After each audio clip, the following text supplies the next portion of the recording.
আসসালামু আলাইকুম। আজকে আমার এই ভিডিও দেখলে আপনি নিজে নিজে ঘরে বসে আপনার হাতের ফোনটি দিয়ে অনলাইনে জিটি করতে পারবেন। তার জন্য আপনার থানায় যাওয়া লাগবে না এবং কোনো রকম হয়রানিতে শিকার হতে হবে না। কোনো রকম হয়রানি ছাড়াই আপনি নিজে নিজে জিটি করতে পারবেন। তো চলেন দেখি আমরা কিভাবে অনলাইনে আমরা জিটি করতে পারি। আমার এই ভিডিও সম্পূর্ণ মনোযোগ সহকারে দেখলে তবেই আপনি সাকসেসফুলভাবে কাজটা করতে পারবেন। মনোযোগ সহকারে না দেখলে এই কাজ করা সম্ভব না, কেননা এই কাজ অনেক কঠিন। এই কাজটি করার জন্য সর্বপ্রথম আমাদের ফোনে একটি অ্যাপস ইনস্টল করে নিব।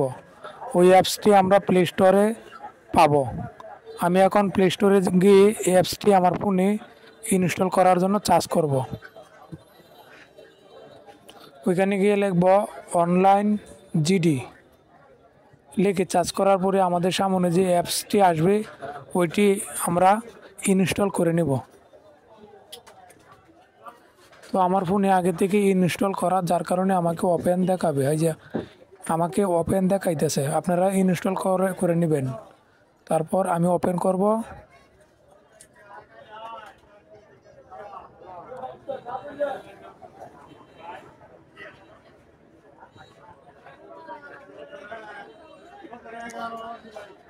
ওপেন করার সাথে সাথে আমাদের সামনে এরকম একটি উইন্ডো আসবে। এখানে আমাদের পার্সোনাল মোবাইল নাম্বারটি দিয়ে দিব। দিয়ে দেওয়ার পরে ওই নাম্বারে একটি ওটিপি আসবে। ওটিপিটা এখানে লিখব, লিখে এখন সাবমিট করব।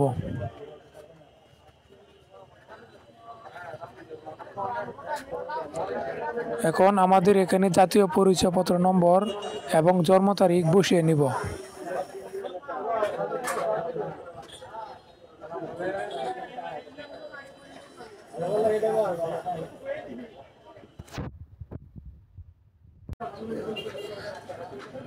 জন্ম তারিখটা সুন্দর করে লিখে পরিচয় যাচাই করুন ক্লিক করার পরে আমাদের সামনে এরকম এনআইডি কার্ড অনুযায়ী সকল তথ্য আসবে। এখন আমরা একটি লাইভ ছবি উঠিয়ে নিব, যার এনআইডি কার্ড হুবহু মিল পাওয়া গেলে এরকমভাবে পাসওয়ার্ড দিয়ে দিব আমরা, 8 সংখ্যার একটি পাসওয়ার্ড। আমাদের রেজিস্ট্রেশন সাকসেসফুল। এখন আমরা প্রবেশ করব, অর্থাৎ লগ ইন করবো। আমাদের ওই যে পার্সোনাল মোবাইল নাম্বার এবং যে 8 সংখ্যার পাসওয়ার্ডটি আমরা দিয়েছিলাম ওইটি দিয়ে আমরা আমাদের অ্যাকাউন্টে প্রবেশ করব।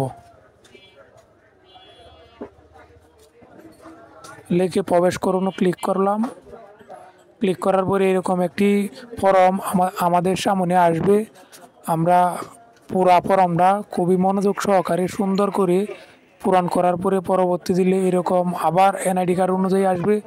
তারপর এখানে আমরা সিগনেচার দিয়ে দিব, যার এনআইডি কার্ড সংরক্ষণ করুন। ক্লিক করার পরে এরকম অভিনন্দন জানাবে। তারপর আবার মোবাইল নাম্বার লিখব এবং একটি জিমেল লিখে নিব এবং আমাদের মোবাইল নাম্বারটা যে অপারেটর ওই অপারেটর সিলেক্ট করে দিব। সাবমিট করব।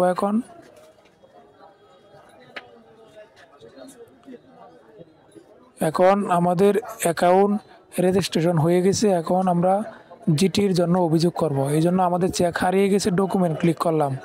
ডকুমেন্ট ক্লিক করার পরে ব্যাংকিং কাগজ সিলেক্ট করলাম। আপনাদের যে মোবাইল হারিয়ে গেলে মোবাইলে ক্লিক করবেন, যেটা হারাই ওইখানে ক্লিক করার পরে এরকম একটি ডকুমেন্ট আসবে। আপনাদের বিবরণ আর কি, যে জিনিসটা আপনাদের হারাইছে অথবা যে জন্য আপনারা জিটি করতে চাইতেছেন ওই বিবরণটা এভাবে লিখে দিবেন সুন্দর করে হুবহু। লেখার পরে পরবর্তী দেওয়ার পরে একটি ছবি সংযুক্ত করবেন, অর্থাৎ মোবাইল হারিয়ে গেলে মোবাইলের কাগজ, ব্যাংকের কাগজ হারিয়ে গেলে ওই ব্যাংকের কাগজ এখানে সাবমিট করবেন। সাবমিট করে আবার বিবরণ সুন্দর করে ফর্মটা পূরণ করবেন। পূরণ করার পরে সাবমিট করবেন।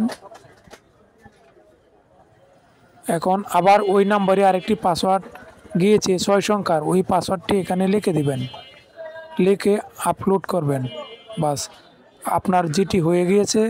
এখন থানা থেকে আপনাকে কল দিবে এবং কল দিয়ে কিছু তথ্য জিজ্ঞাসা করতে পারে।